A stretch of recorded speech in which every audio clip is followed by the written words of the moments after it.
All right, here we go. Michael Rapaport. What up? Welcome to Vlad TV. Glad to be here. First time. A couple years in the making, but it finally happened. Let's go. Let's go. New book. Yes. This book has balls. Yes. #1 on the Amazon bestseller list for sports essays. Good. Congrats. Glad. I'm excited about it. It's a passion project. This book has balls, sports rants from the MVP of talking trash. It's sports shit talking at its finest. It's good. I'm happy about it. I'm proud of it. It wasn't easy to get done, but we got it done. Well, in the book, you gave 23 reasons why Michael Jordan is better than LeBron James. 23 reasons why LeBron James will never be like Mike. Okay. I could, there's so many reasons. Like with sports, we could talk about stats, and I guess LeBron and Michael just played in the same amount of games, and their numbers are comparable. But the thing with sports, and the thing with being a fan, and the book is from a fan's point of view. Like, I don't stat check, I barely fact check the book. It's a gut reaction. Like you like this guy, you don't like this guy. Some of it is subjective, some of it's because it's your team, some of it's where you're from. Obviously LeBron is one of the best. He may or may not be better than Kobe Bryant. Who the fuck knows? He definitely ain't better than Michael Jordan. And it has less to do with his play and more to do with his, antics.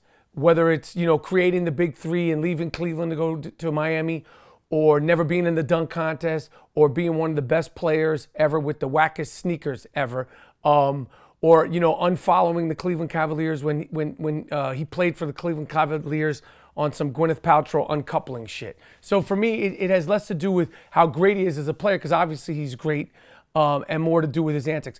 But, at the end of the chapter, the 23rd reason why LeBron James will never be like Mike is because as a star, as a spokesperson for the NBA, he's done a lot better at handling that. He's spoken out on so many different things. He's spoken out on so many different issues. So yeah, it takes 22 reasons of me breaking his balls to say why he won't be like Mike. But the most important reason, and the thing that's sort of gotten overlooked in all the shit talking I do with LeBron, is that, in my opinion, he's been he's been dealing with the celebrity better. Because Mike, in his tenure, while he was playing, he's done better since he's retired. He never spoke out on anything. Yeah. And LeBron has been very outspoken on social, political issues, and his public disses of Trump have I've been jealous of. So at the end of the day, that's the ultimate reason why he'll never be like Mike. And I think he should have never used number 23. He should have just created his own thing, his own lane, and done his own thing. And I think for the most part, he's done that.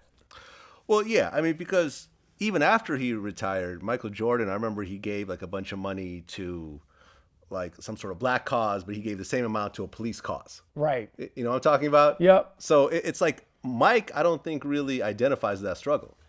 I think he's doing better now. Like, he's been more outspoken now, but I think it took a long time for him to get there. And but he also is one of the first people to not show up to the White House. He didn't go to the White House in '92, I believe. Oh, really? Yeah. Him by himself or the whole team? With the team, he didn't show up because of Bush. He had a problem with Bush. Okay. So listen, it's easy for me to say and for people to say what people should do and kneel, not kneel, and how they should be. It's easy for me to say that, and that's why the book is titled what it's titled. It's tongue in cheek. It's called Sports Rants from the MVP of Talking Trash. It's not literal. It's opinion based. It's my opinion based, and it's shit talking based. So obviously I have a tremendous amount of respect for both of them. But I think as far as, LeBron's bullshit, on the court, and his sort of, monopolizing players to sort of create these super teams, that is going to always be associated with his legacy. That thing, that big three thing that he created, and I don't care about the Boston Celtics with Kevin Garnett and Ray Allen. I don't care about Charles Barkley and Hakeem and them getting together when they were way past their prime.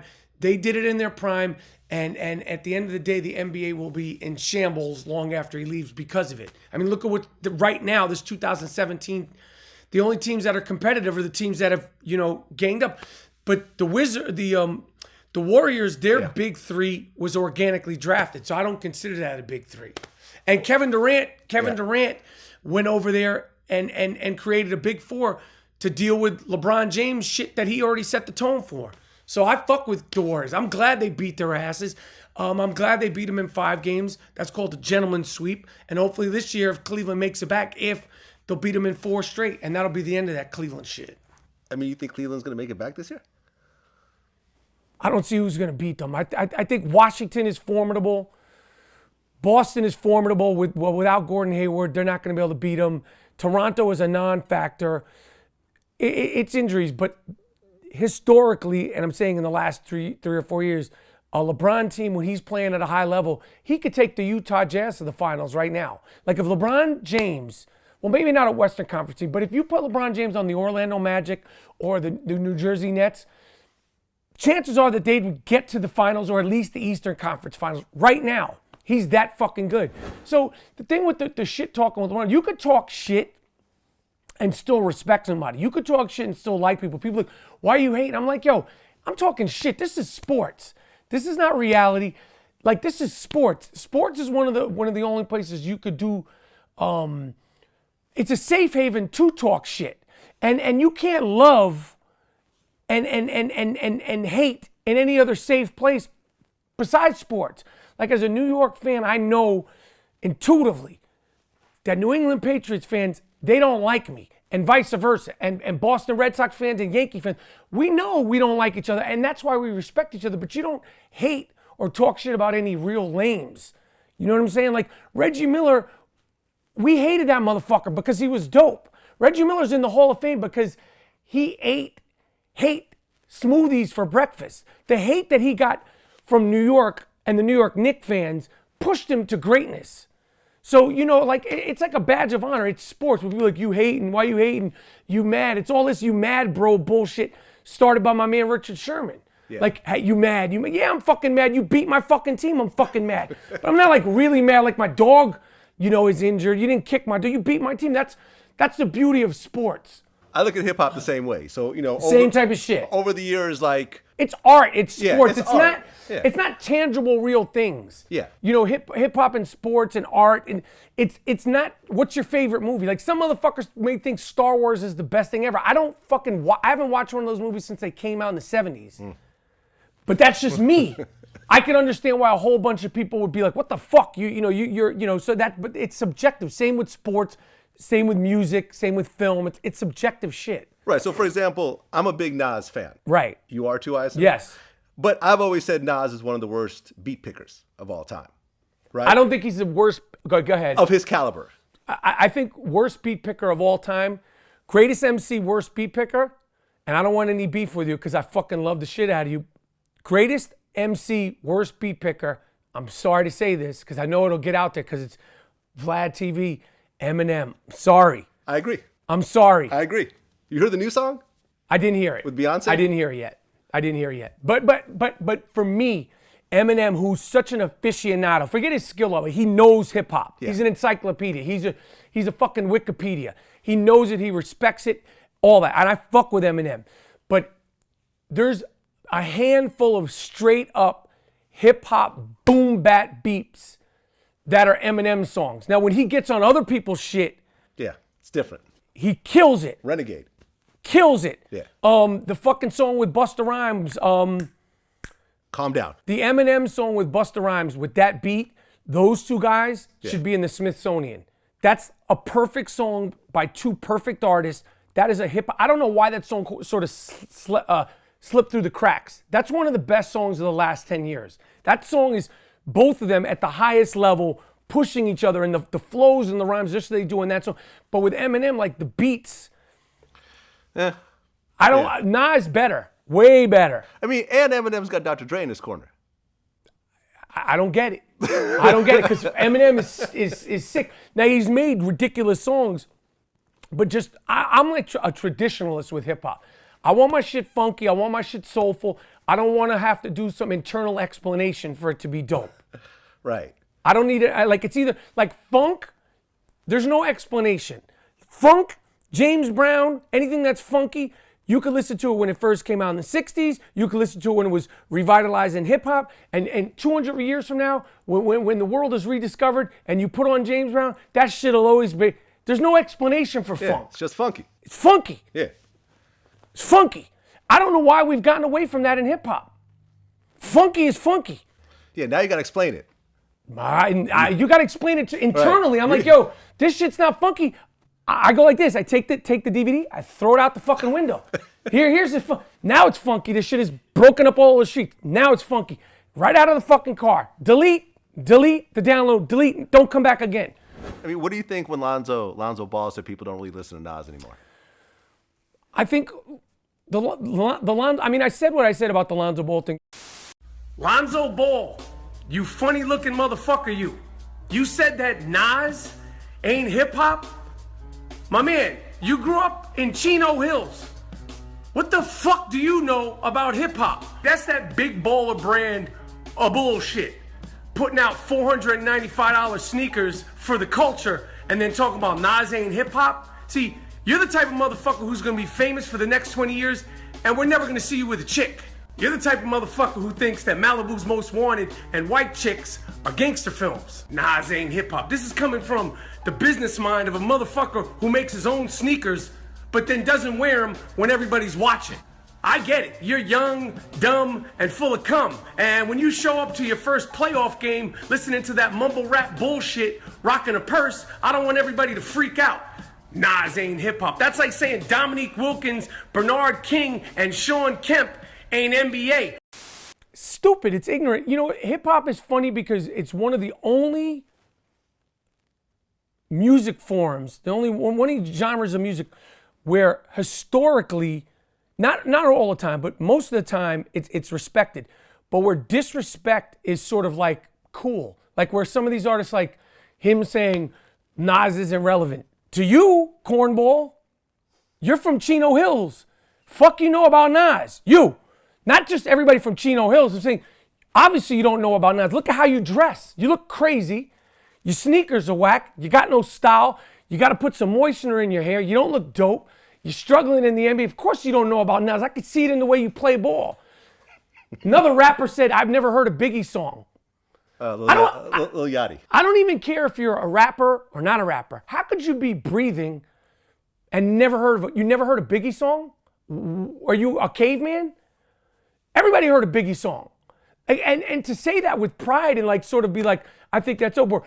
You know, these dudes, I never heard a Wu-Tang song. Forget being, that's like an NBA dude saying like, I heard of Steve Nash. Like, I never saw him play. or like a rock and roll in an alt band, like in an indie rock band, be like, nah, I heard of the Rolling Stones, but I can't name you a song. or a quarterback being like Dan Marino. Who's that? Only in hip hop. It's so hip hop for someone to like be like, you never heard of Wu-Tang and Biggie? And you know what? It shows in your work because your shit is trash.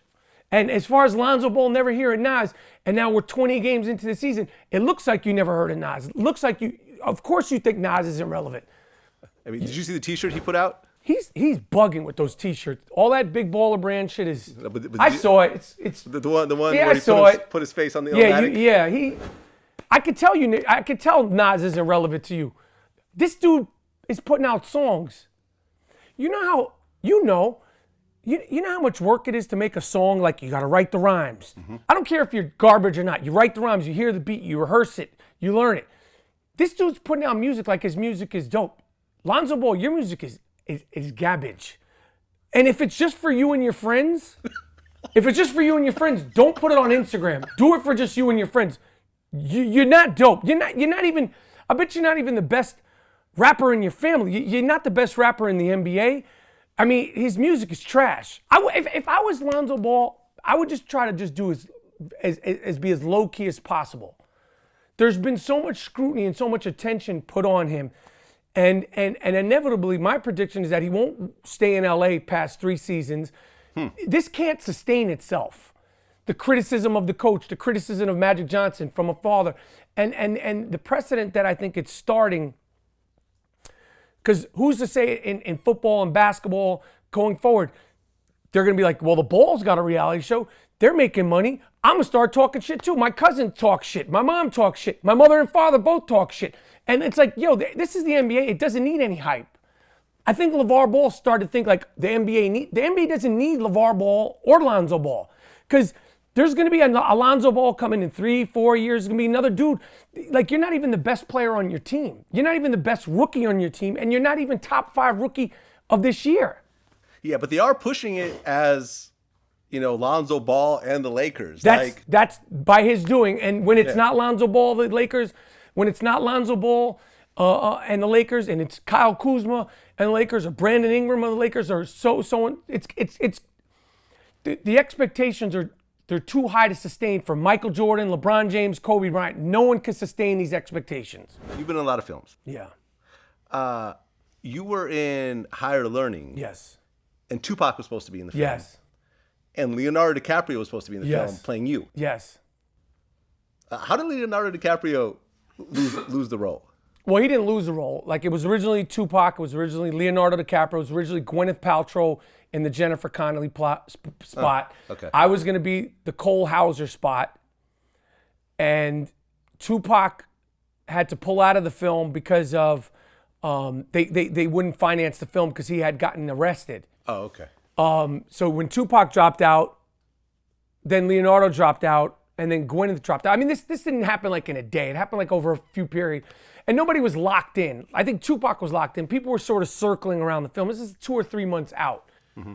So it wasn't like Tupac's out, I'm bailing. It just, DiCaprio's path was going to be his path. We all knew he was going to be mega. Okay, so you already knew it. You just knew. He had done, I forgot what he had done at the time. It was definitely before. Gilbert Grape or something? He had done Gilbert Grape, and he did the movie with De Niro. And you just knew. There's been a hand, like Brad Pitt, when I did True Romance with Brad Pitt, you knew. Yeah. He had done a couple of things, but he wasn't that guy yet. You knew that. Leonardo, you knew he was special. You knew he was all-encompassing.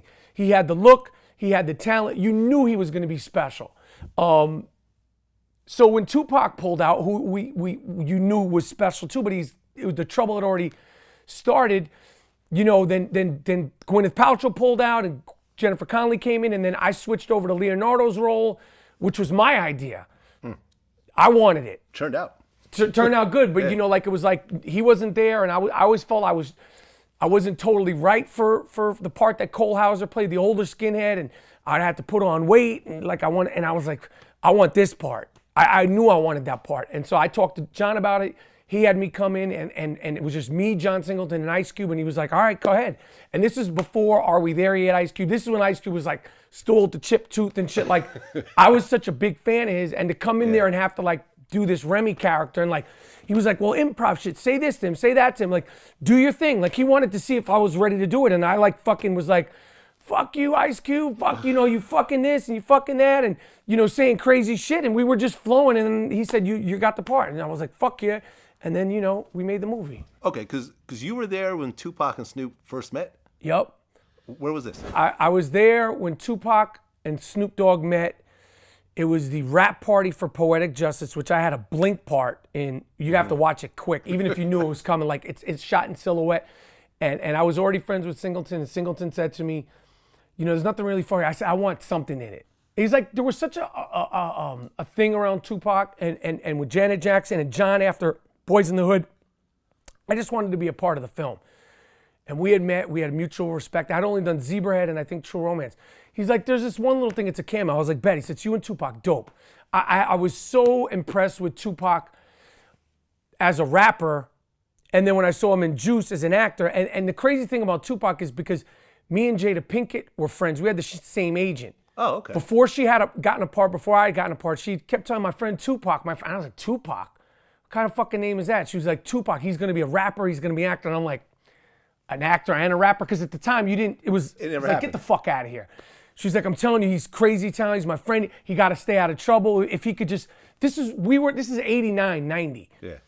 91. And I remember seeing that video. She showed me the VHS tape that inevitably was in that Tupac documentary, the really good one that got nominated for the Oscar, which I can't remember the name for, of her and him in a karaoke booth singing Parents Just Don't Understand. Okay, yeah. I know what you're talking about. It was, and she's like, this is my friend, this fucking guy too, like, And then, you know, I heard him on Digital Underground and then like saw Juice. But when I saw him in Juice, I was like, this motherfucker is talented. Yeah. As an actor. Like, I just thought that performance was like, to me, was like DeNiro in Mean Streets. I was like, this fucking guy is dope. Like, I'd already heard him rhyme and I was like, he's a good rhymer, he's dope. But when I saw him in Juice, I was like, this guy's special. So I wanted to be in Poetic Justice. So he gave me that little part. I went to the rap party for Poetic Justice.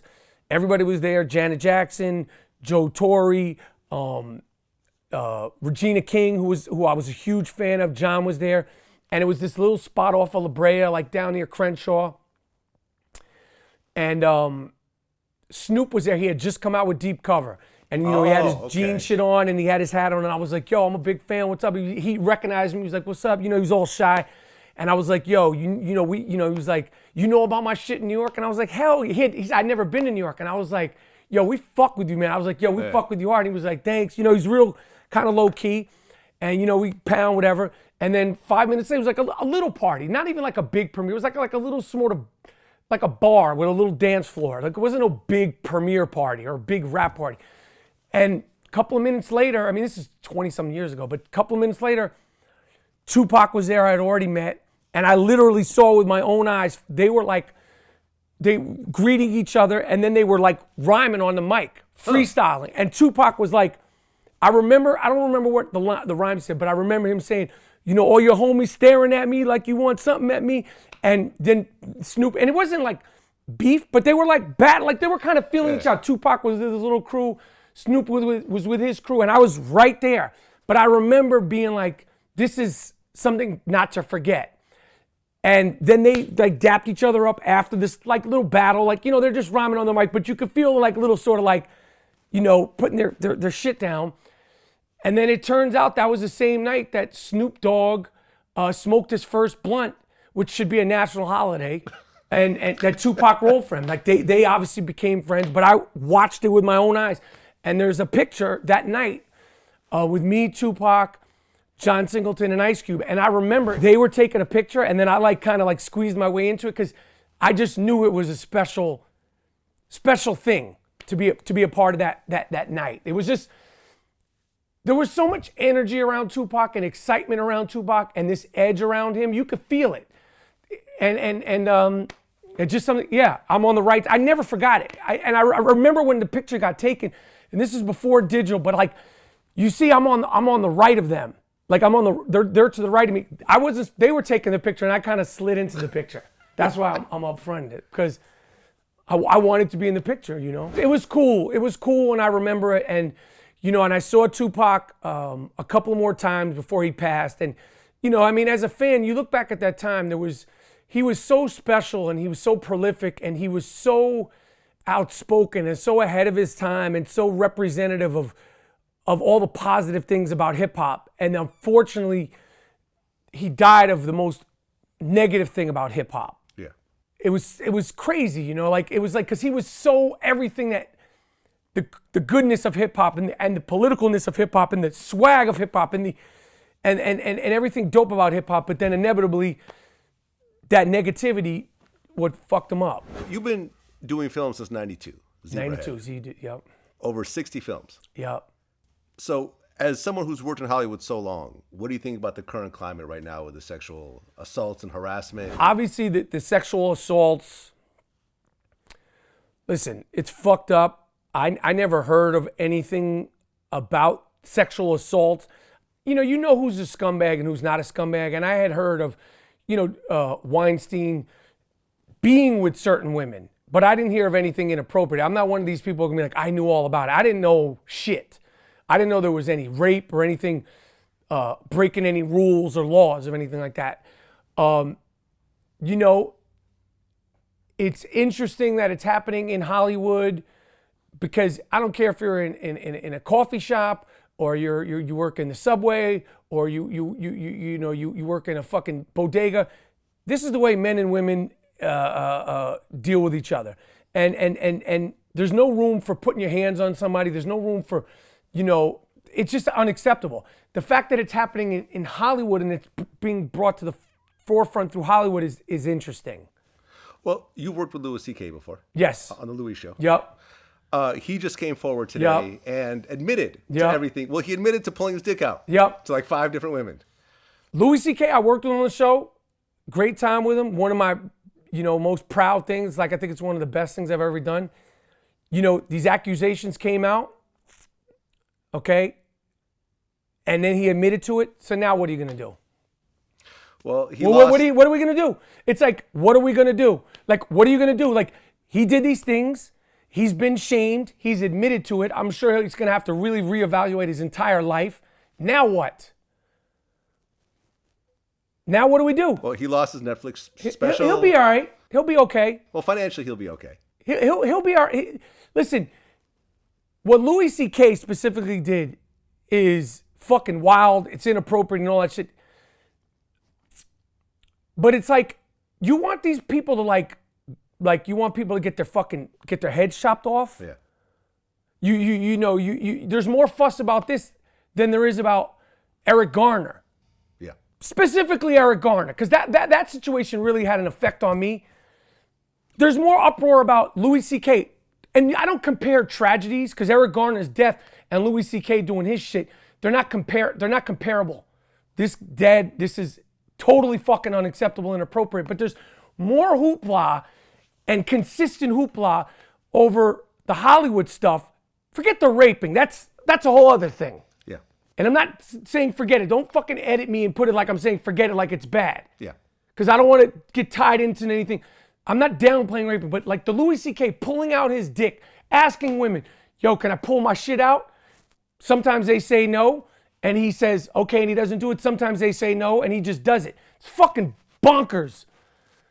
It's bonkers. It's bugged out. It's sexual harassment. I mean, sexual harassment. It is what it is. It's not assault, but we've it's been sexual talking harassment. about this fucking sexual harassment shit more fervishly than we're talking about Eric Garner getting killed. Yeah. So, and again, you can't compare tragedies. You can't compare one shooting where 27 people died to another shooting where only 13 people died. They're horrible things.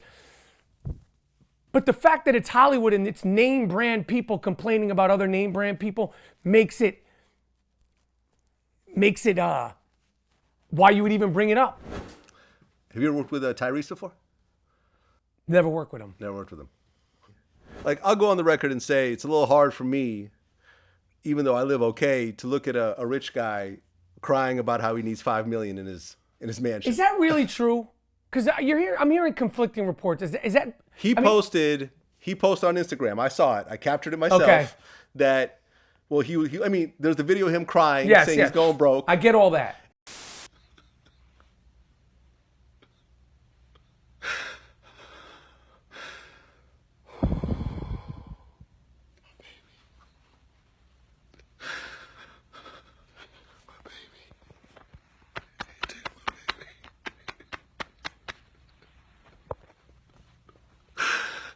Don't take my baby, please. Don't take my baby.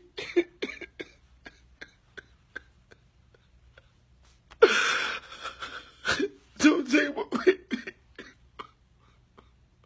Oh, this is all I got.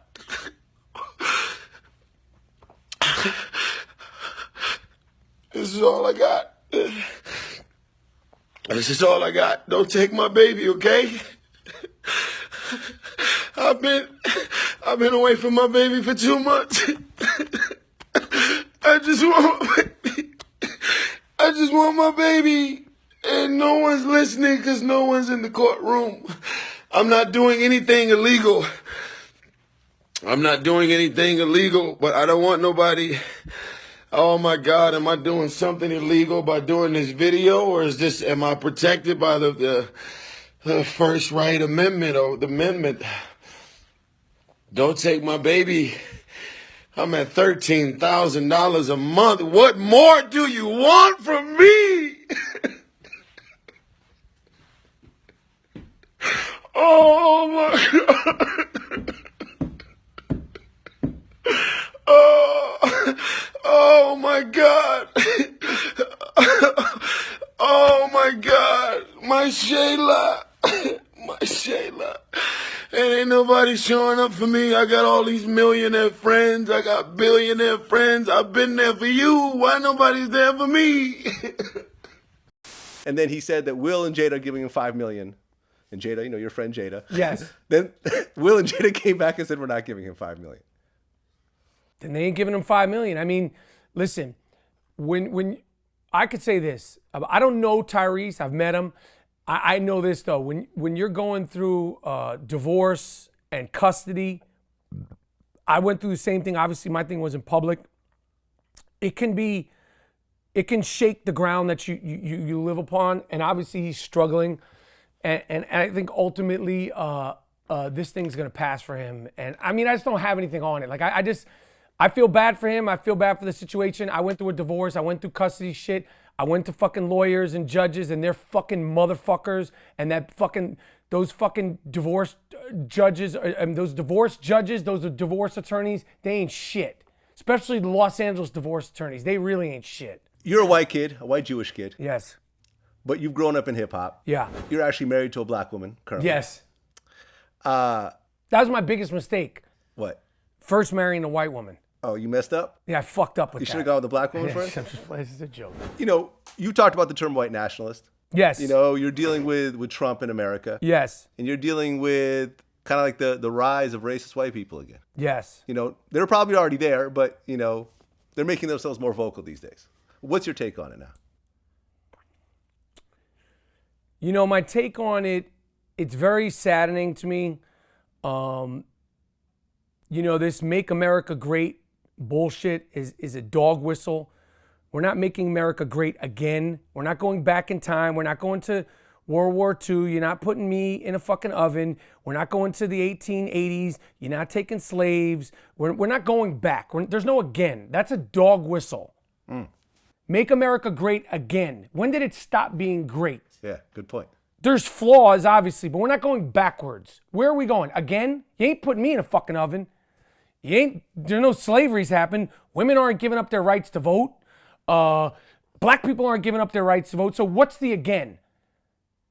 And that again, and Trump's fucking, you know, double entendres. Talk about like a guy with subliminals. He's the best subliminal fucking rapper ever.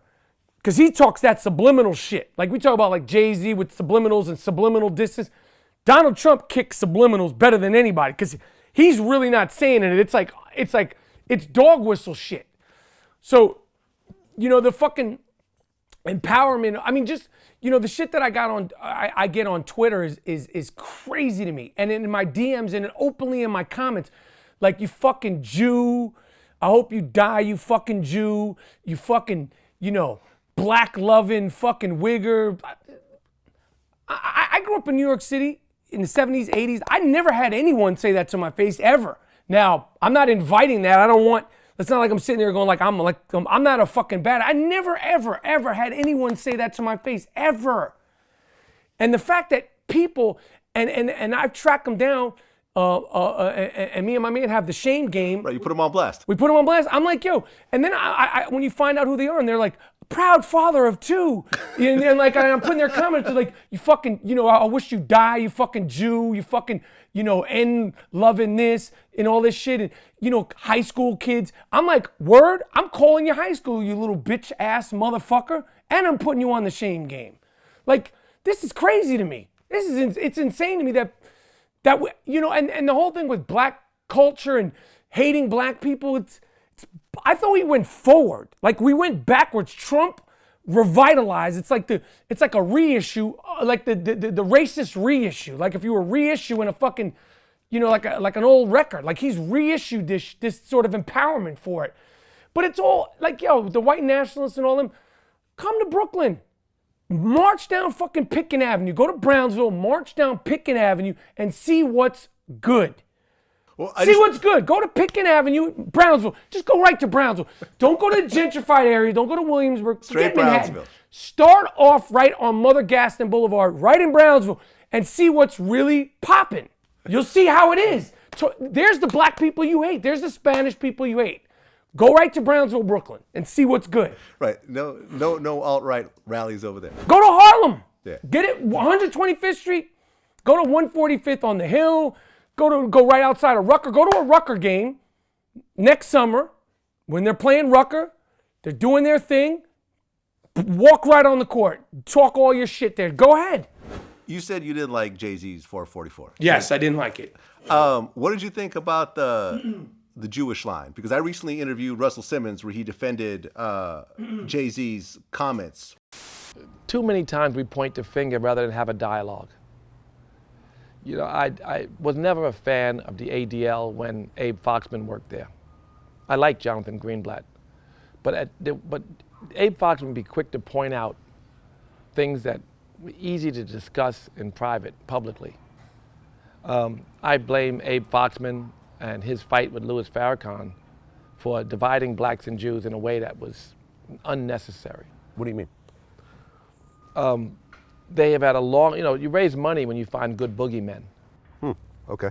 Right? And so this bickering back and forth, and Abe always pointing to, imagine you did a Million Man March, and then you did Million Family March, you did all of these great things. Black people love you. If someone attacks you, then you disconnect all of the person's followers from your community. And Abe Foxman was viewed by African Americans at one moment as, every time he opened his mouth, he didn't find an African American he did not call an anti-Semite. There were no leaders, no Andrew Youngs or Reverend Jacksons or Reverend Sharptons or Louis Farrakhan. He didn't find one. He even found Will Smith and Kanye West and others to be anti-Semitic, publicly. Okay. So what do their fans do when they hear these claims? And what do the members of the Jewish community do who follow? Because he was a bit of a pit bull, which I get. But I don't believe that that's the best way to create unity. I mean, listen, as far as the 444 album, Jay-Z's my favorite MC. He's the Michael Jordan of recording. He's the best. The 444 album to me was everything that the 444 album to me was just a big disappointment. Lyrically, it's great. There's always great shit. I don't think he's ever made a bad verse. Obviously, he's made some of the best and the best, and then you could be like, this one isn't as good as the best of the best. But he's always, his sword is always sharp. The big problem for me with that record the big problem for me with that record was the beats. The beats. Like, it's a Jay-Z record. Like, you know, there were some good lines in it. And, you know, like the line that got the most sort of hype was you're not black, you're OJ, okay. These are okay. But with Jay-Z, I need smackers. I need bangers. Okay. Tradition, like that would, to me, no disrespect to Jill Scott, Flowetry. To me, those beats were like Jill Scott, Flowetry beats, and I fuck with both of them. But when it comes to Jay-Z, like, I get you could slow it down sometimes, but the whole record, and even the song with the Marley Kid, like, it wasn't like a smacker. And like, you know, like, it's not like they're bad records, but it's like, I listened to it once, I was like, damn, nothing, like, Jay-Z records are like anthems. Even the bad ones, there's bangers on there. For the whole record to be sort of so low key, so like Flowetry, so Eric Benet, I need more from Jay-Z. Like, I need smackers. I need some smackers, because the thing about that Jay-Z record, you're never going to play that during a basketball game. You're never going to work out to it. You're never going to play any of that in a club. None of those songs are, and it's Jay-Z. Okay, I mean, I will give you that Magna Carta Holy Grail had better beats than 444. Had better bangers. Yeah, like Fuck With Me, You Know I Got It. That was like, wow, like that beat. There's I fucked with that record. Yeah. There's a lot of good songs. And it was on being. there. I remember I was out in the clubs during the time when it came out. It was being played in the clubs. There's joints on that song, and even the joint with that RZA, me and the RZA connected. Yeah. That was a slow song, but like, it was like smack. Like, that beat was a smacker. Like, you know, the fucking Otis song. Like, there's no one Otis. Like, this is Jay-Z. Otis wasn't on that album. It wasn't on that record? That was on the Kanye record. It's okay. Watch the Throne. Okay. I'm getting old. But I'm just saying, there was no smackers. There's not one smacker on that record. Do you feel that was anti-Semitic or not? I personally don't feel it was anti-Semitic. I don't feel like it was anti-Semitic. Listen, I'm not one of these people that draws the line like, you're anti-Semitic. You like, I think that race and race conversations and race, understanding, you can say something to me if you're a black guy that makes me uncomfortable, and then I could question or say something to you that you're a Spanish guy that makes you uncomfortable. Like, until we're able to sort of walk into the discomfort, and share your thoughts and your feelings and all that stuff, things aren't going to get better. It's like when you're repressing them and holding them and not discussing, like having conversations about race are uncomfortable. Change is uncomfortable. If you're in this studio shooting Vlad TV and you go, fuck, I got to move studios, that's a pain in the ass. Okay. It's uncomfortable. Now, it's not a social change, but change is uncomfortable. Buying a new car is uncomfortable. Going from Nike to Adidas is a change. Changing doctors from one, like change is uncomfortable. Social changes and political changes they're uncomfortable. The whole thing with Kaepernick and the kneeling and, people want to sentimentalize Muhammad Ali and sentimentalize Jackie Robinson and Kareem Abdul-Jabbar and all these things from the past. These guys were fucking villains back then. Muhammad Ali wasn't beloved once he started saying I'm Nation of Islam, and all that shit. He was fucking like, who the fuck is this guy? Yeah. 1960, whatever the fuck it was. You think everybody was like, yay, Muhammad Ali. Change is uncomfortable. Yeah. But because it's happening now, we're documenting every fucking bit of it. And then we're social media and we're all fucking have opinions like me, you, everybody's got a fucking opinion. We want to try to this ain't gonna happen. No, it's fucking happening. Well, you know what I think it is that even though it's not obvious on the surface level, is that I don't think there's any such thing as a good stereotype. You see what I'm saying? Because the stereotype of all Jews are rich. No. The backhand behind it is they're rich because they stole from everyone else. Fuck you see that. What I'm saying? I don't think there's good things with stereotypes, but stereotypes. Listen, I'm a stereotype. Jews, we have our stereotypes. I could say Jewish stereotypes. We fucking love bagels, cream cheese, and lox. That's a true thing for me. So if somebody says, I'm not offended by that stereotype because that's real. Somebody say Jews are historically very phlegm-based men. I'm a very phlegm-based man. So if somebody says, oh, those fucking Jews, they always have a lot of phlegm. I'm like, yeah, I'm not offended by that. Somebody might be offended by it. Stereotypes, there's a reason these things are stereotypes. That's not to say they're good, true, or false. But this is just the way we are. We're not all the same. And it's okay to not be all the same. Black people are not white people. Chinese people are not black people, and so on and so forth and so on. And the way that New York Jews talk, and the way that Southern blacks speak, and the way that Asian Americans speak, that's great. That's great that you fucking eat with chopsticks and I eat with a fucking fork. We're not the same. Black people don't eat the same shit sometimes at home as fucking Jews. Hasidic Jews and kosher Jews don't eat the same way I eat. The differences are fantastic. Trying to sort of, act like we're all the same thing is bullshit. Women's rights is the same thing. Women deserve all the rights, but to try to act like men and women are the same, there's no women in the NBA. The reason why is because that's just not the way God made us. And I haven't shot a baby out of my fucking dick because that's not the way God made us. We're not the fucking same. It took me a second to we're not the same. Women and men are not the same. We should get the same rights, but we're not the same. And it's if we want men's and equal rights and men and women and all that stuff, should we not open the door for women? And if there's an emergency, should we no longer say women and children first? Should it just be children first and then everybody fucking free for all? Where does it end? Yeah. You have to embrace the differences and they're okay. People are scared of it now. You and I first met right when the Tribe Called Quest documentary came out. Yes. Right. And I remember I hit you up, said great job on the documentary. And, yes. We've been kind of talking ever since. When I kind of looked into the making of the documentary, I remember there was a little bit of drama with Q-Tip. Yes. There was a little bit of drama with everything. But I guess the big drama piece was when he got sent an email accidentally. Yes. Saying that you guys, whoever said it was trying to fuck him out of a producer credit or something like that. Yes. Can you talk about that? The Tribe Called Quest movie, as great as it turned out, and I'm so glad that we collectively all got it done. Me, the filmmakers, the producers, and Tribe, obviously with the passing of Phife Dawg, wasn't easy. Documentaries aren't easy. Q-Tip, I have nothing but respect for. We were sort of, putting our feet down in the ground. I was friends with him before the movie, friends with him now. We went through our shit. At one point, in the beginning of the movie, let me just put it this way. In the beginning of the movie, Tribe didn't ask to be producers. They weren't planning on being producers. It was really a wing and a prayer. I reached out to the group and said, on a Tuesday, can we make a doc? They agreed. Saturday, I started filming. That's how it started. Just me. Okay. And Nas. Oh, Nas was involved If in you it? look at all the documentation of it, Nas was involved with the film to begin with. Oh, okay.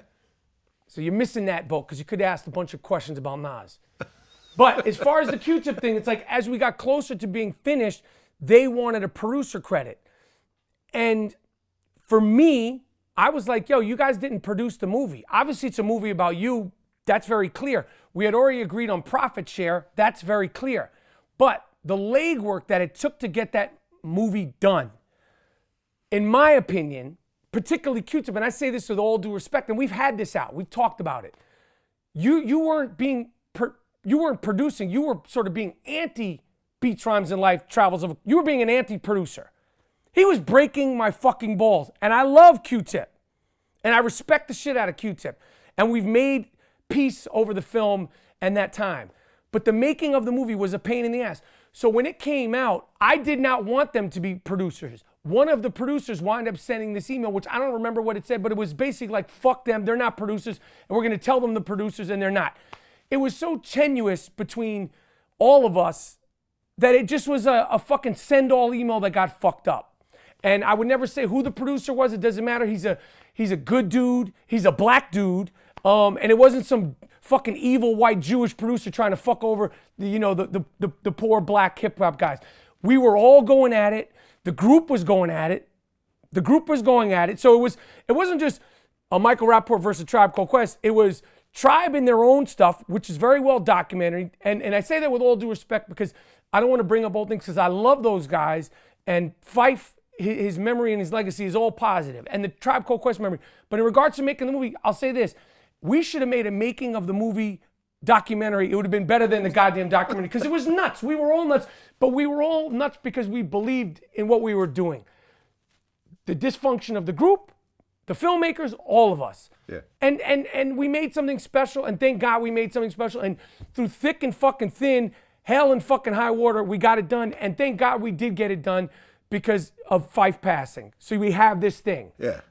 What did you think of the new Tribe album that came out? Thought it was good. Yeah. I thought it was good. It was through all the through everything that the group went through for them to be able to put together that album under the duress that they went through with the passing of Fife and to get it done. It was a good way to end the Tribe Called Quest legacy. I thought it was a really good album. I still listen to it. It had a lot of emotion in it. And all those guys are very emotional dudes. Q-Tip is a good dude. He's a sensitive dude. He cares about what it is. He's a fucking pain in the ass. He's a fucking pain in the ass artist the way Dr. Dre has admitted pain in the ass, the way Jimmy Iovine's admitted pain in the ass, the way I'm sure Vincent Van Gogh was a fucking pain in the ass, the same way Marlon Brando was a pain in the ass. And you could say he's on those levels or not. He's an artist, and he's a fucking controlling artist, and there's nothing wrong with that. But he's a pain in the ass because a lot of times people say, well, he's just an artist. I'm an artist too. I'm a pain in the ass, but Q-Tip, I fuck with you. He knows I fuck with him, but he can be difficult. Well, right. I mean, you're so much of a Native Tongue fan. You named your son Maceo after Maceo from De La Soul. Yep. Yeah, absolutely. That's Maceo from. I mean, I love hip hop. Is me. Hip hop is a part of who I am. It influences the way I speak. It influences the way I see the world. It influences the roles I've taken. It influences the book that I wrote, the movies that I've directed. It influences, the way I fucking drive my car. Like hip hop is, I was fortunate enough to be exposed to it at such a young age, and everything that it's given me is, I don't take it for granted. In the beginning of my book, which I know you didn't fucking read. Not yet. You didn't fucking read my book when I'm doing anything. I know you didn't. You fucking read my book. In the beginning of my book, I thank my mom, my dad, my wife, and hip hop. Because it means that much to me, especially artistically. I wouldn't be shit without hip hop. I wouldn't be shit without New York. I wouldn't be shit without hanging out in Harlem and Brooklyn. I wouldn't be shit. It's so much of who I am. Who would be your top 5 artists all time? MCs? MCs. My top 5 MCs, I'm not going to say that are alive. That are alive? Yeah, because I think that like Biggie and Tupac, their bodies of work were so short because of their untimely deaths. So I'm going to exclude Biggie and Tupac. Okay, so top 5 living. Why don't we do this? Why don't we exclude Biggie, Tupac, Jay-Z, and Nas? Okay. I've never answered the question. So because Jay-Z and Nas they're gonna make the list. So let's get more creative. Okay. So Biggie and Tupac because they passed. Jay-Z and Nas because to me they're Automatic. They're Jordan and fucking LeBron or Jordan and Kobe or Jordan whoever the fuck you want. Okay. So my top 5 MCs are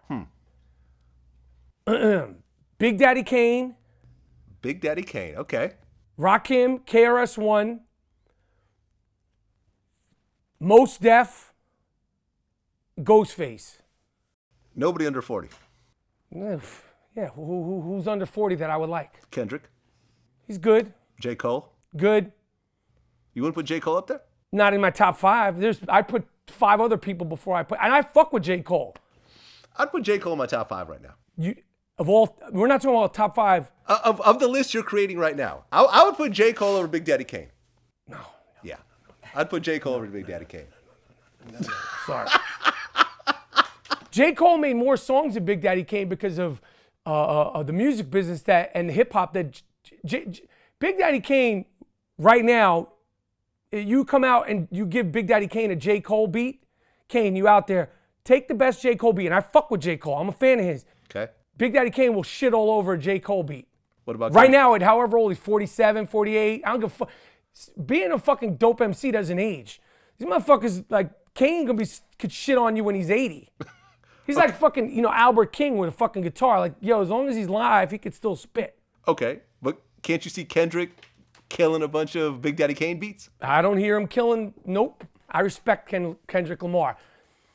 But he's not as good as Big Daddy Kane or Rakim or KRS-One. People always put Rakim in the list, and I can see why. But if you look at the time span Yes. that Rakim I was agree. really on that top cusp. His it was top cusp is better than the guys you just mentioned, best shit. Sean Price's mixtapes are better than the best rapper, these guys that you're talking about. And I fuck with both of them again. I keep having to preface this. Sean Price mixtapes, his rhymes are better than these guys' best songs. Ghostface Killer's best shit, like Ghostface, like Raekwon when he put out this thing where he was rhyming over like old R&B beats. Ghostface was doing it. Raekwon was doing it. Was doing it also? Yes. Well, Ghostface was rapping over the damn song with like the lyrics and everything. You guys can't fuck with Raekwon, Ghostface. Method Man is stupid. Method Man is a fucking beast. Did you just see him on Sway rhyming off his phone? Shitting on everybody. Who do you think? Shitting on all these dudes. Because I gotta say, Method Man's underrated. I've always had. Stupid. He's another one. Great MC, not the best beat selections, but when Method Man is in the pocket, he's top 5 dead or alive. Right, because I've always wondered who killed it on Biggie's The What. You know, when They both killed it. They both killed it. I don't abide by this who killed it more. Where like Eminem killed it on, like that Jay-Z song. Like, yo, to me it's like if we're playing in a pickup game. And like, yo, we're on the same team. Like, if we're on the same song, I don't abide by that. Like, yo, he killed it more than he did. I never thought of that. Yeah. Who killed it? Like, obviously, Busta Rhymes on the Scenario song, his was crazy. But if you listen to Phife and Q-Tip shit on, and even the other dudes on that Scenario, they all smashed it. If you listen to Live at the Barbecue, Nas killed it. But you can easily say that, Akinelli's is the best or Large. They all killed it. So to me, it's like if we're on the same song, like, yo, get 40 points, I'll get 20. It's my song. Yeah, I mean, Nas kind of killed it on Live at the Barbecue. I can't say those other guys kept up with Nas like on that. But song. but I'm saying that for me, I never abided by that thing with hip hop. It's like he killed you on his own song. Like again, it's like if it's my song and I have DJ Vlad on there, and you kill it.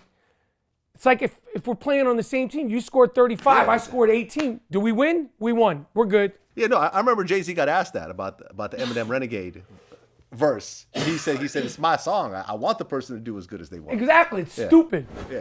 I mean, if you look at all your films, what do you think was your greatest moment in film as an actor? My greatest moment in film, it's hard for me to say. I think I've done a lot of good shit and a lot of good movies. I've been in a handful of really good movies. 2 or 3 great movies and, you know, some ones that aren't that good. It's hard for me to say what's best. You know, I think that, you know, it's not up to me. I mean, I think there's moments, you know, like I think that there's a lot of good shit in Higher Learning. There's a lot of good shit in Zebrahead. There's a lot of good shit in True Romance. There's a lot of good shit in the Woody Allen movies. There's a lot of good shit in whatever. Fucking when I did the episodes of Friend, I think some of my best shit was on the Louis C.K. show. Yeah. That was some of the best shit. But it's opportunity, you know what I mean? It's like, it's the roles you get. I know this. I could say this about myself. I might have been in some whack movies, but I've never been whack in a whack movie.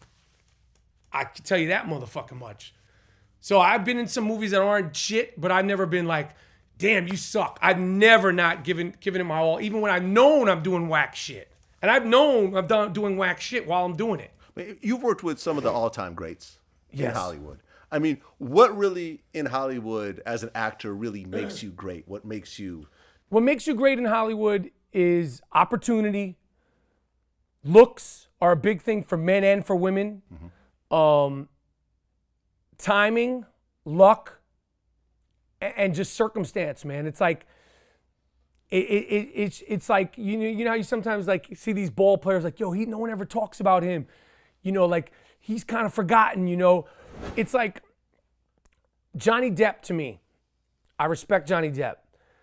Johnny Depp would be a TV character actor if he wasn't so immaculately, uniquely like pretty boy. Like, you know, and I say that no Bruno, but like Johnny Depp's looks, like you knew like, yo, he's a star. Okay. You know, that doesn't mean he's the best actor. DiCaprio is somebody who like has the whole thing. Pretty boy, handsome, talented. Denzel. Yo, when Denzel first started rocking, like he was a sex symbol. Denzel's like, you know, 60 now. He's still considered a sex symbol, but like in his prime, like Denzel was a sex symbol, but he had the goods. So like a movie star, a true movie star for a man, it's like, you know, you got to have that everything working and good choices and good luck, you know, and women the same thing. It's like Jennifer Lawrence, in my opinion, will go down in history as the greatest movie star ever for a female. She's beautiful. She could do comedy and she could do drama, and she's likable. She'll surpass Julia Roberts as the biggest movie star ever. She reminds me of DiCaprio. She's the whole thing. I mean, you didn't mention skill level when you started naming all the... Yeah, I did. Oh, you did? Denzel's skill level surpasses his... But the thing about Denzel, the reason why Denzel, I mean, is the ultimate movie star is because he has the skill, he has the swag, he has the looks, and he has the skill. The skill is the thing that keeps him going. Like, he's so good. That pretty boy shit only worked for so long. Start getting older. You can only do so many tricks. That motherfucker don't run out of tricks because his skill's so high, Denzel. Yeah, I mean, look at Marlon Brando at the end of his career. He was still killing it. Yeah, he's skills. And when he first came out, he was gorgeous. You know, mystery, like, you know, brooding, you know, chiseled, all that shit. You know, but the skills, you know, the skills are the thing that'll sustain you. So, like, to really make it's the skills, you know?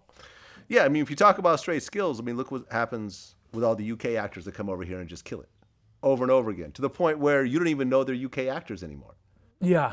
Well, I think actors and the UK actors, it's kind of like some of them are really good and some of them it's like stunt casting. It's like you rarely see American actors get cast as Brits, Irish, Scots, big stars. It'll happen to. Martin Downey Jr. played Sherlock Holmes star with a British accent, and that's the only one I know. Big star. Yeah. But we'll cast these fucking guys from London as New Yorkers. I'm like, you know how many fucking ridiculous, dope actors in New York there are? Right. Well, your man John Singleton in Snowfall, the lead actor, is British. Yeah, it's playing a South Central black kid. I don't need this fucking guy. These fucking guys here in LA, they're like, you know, playing like New Yorkers. Like, I'm like, they don't cast us. When there's UK shows, they don't call like the fucking New York guys to fucking come over there and do their shit. Yeah. There's dope actors in New York, theater actors in New York, like this whole like UK went to, you know, fuck all that shit, man. Like we got it. We're good over here. You want New Yorkers? Get some New Yorkers or get them from fucking California. Like there's no actor in fucking all of fucking SAG. You got to get a guy from Ireland. No disrespect to the Irish. We're good. We got it. I mean, Get Out, British guy as a star. I'm not saying they're not good. I'm just saying why. Well, because I was saying we've given them enough opportunity. So call me up and let me have the opportunity to play a Brit, and then I won't have a fucking. Call up John Turturro, the great underrated John Turturro, and give him opportunity to play a Brit. Call Sean Penn up. Call Benicio del Toro up. Call fucking my man Wood Harris up. Call my man fucking, Omar Epps. Wood Harris is one of the best actors there is. Yeah, he's dope. They let Idris do the thing on The Wire, but they would never have Wood Harris play, a bad guy in London. Did you have any extensive actor training, before you started doing films, or you just jumped into it? No, I didn't have any extensive training. No. I just started doing it. You just jumped in and got a lead role in a theater. Zebrahead. In Zebrahead. That's what I'm saying. In a film that was released in theaters. Yes. Good timing, good luck, good fortune. The right part for the right guy at the right time. That was my part. It was meant to be. That's who I was at that time, and it was the right part for the right person at the right time. I'll tell you a good story. Adrian Brody was cast in that part. Oh, okay. Pretty much cast. They didn't sign a contract. We were young. And they were they had a guy they were thinking of. I flew to New York. My agent was like, they're not going to fly you. It's $274 plane ticket. But if you get the part, they'll give you your money back. So I went in the room. I knew this was my movie. And I remember meeting Adrian Brody. And we were 21, 20 at the time. And my approach to auditioning at the time, this is 91, 90, whatever the fuck it was, 91. My approach to auditioning at the time was it's a fight. I approached it like Mike Tyson the way he came in the ring at the time. I was not that I'm physically fighting, but I'm yo, this is my fucking part. I'm getting this motherfucking part. I don't give a fuck who's in there. And I remember sitting down at the desk. We're kids. And I went to Martin Luther King High School, which was across the street from Performing Arts High School. And when I was in Martin Luther King High School, and me and Adrian were the same age, they started taking out the kids from Performing Arts High School earlier because Martin Luther King High School kids were robbing the shit out of Performing Arts High School kids. That's a fact. And I remember sitting down where are you from? He's, I'm from Queens. I'm from Manhattan. What school you go to? And I was like, I went. He asked me, what school do you go? I said, I graduated from King. And I knew when he asked me what school I went to, and he said, I went to LaGuardia, and I told him I went to King. I knew that the part was mine. I knew that was my part because I was like, yo, you ain't getting this fucking Zebrahead shit. Start working on the piano because that's just going to pay off for you then. But shit is mine. He's an Academy Award winning actor, but I knew that was my shit. Okay. And since then, have you taken acting classes or acting coaches? Nothing. No. You've been winging it ever since. There's no winging it. I know what I'm doing. I knew what I was doing then. I didn't know. I was an instinctive actor. I was an instinctive actor at the time. I still go off instinct, but I've done it so much. You have everybody has their own approach. There is no, it's not like basketball where you work on your layups, you work on your jump shots, you work on your free throws, you work on your handle. It's a different. Really? Yeah, it's a different thing. Everybody has their own thing. Acting is funny, and actors don't like to talk about their acting. It's sort of I feel like a lot of them think it's like magicians telling their tricks. But acting is a especially film acting is everybody has their own sort of way. I don't even want to say method because it's like method acting. Everybody has their own way. They get there. Some people just snap into it and they do their thing. Other people have to be totally in their zone. Some people are good one take. Fucking Sam Jackson's like a machine. You could do 20 takes. Boom, boom, boom, boom. Every take's going to be good. Other actors, different. It's just different.